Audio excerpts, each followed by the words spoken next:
Uzunligi 7 metr, balandligi bo'lsa 3 metrni tashkil qiladigan isitish qozoni, ya'ni kotelni ko'rganmisizlar? Mana o'sha akalar.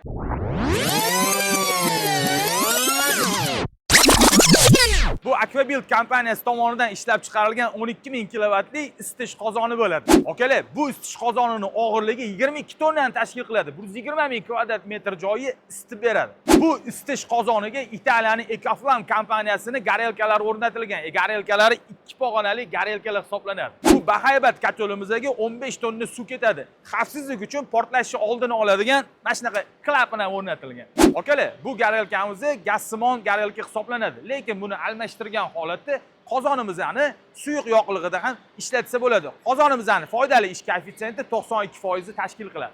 Aquabuild kompaniyasida 92 kilovatdan 6000 kilovatgacha standart modellari va shunaqa katta loyihalarni amalga oshirish imkoniyatimiz bor. Akalar, kimga isitish qozonlari kerak bo'ladigan bo'lsa, bemalol aloqaga chiqaverasizlar.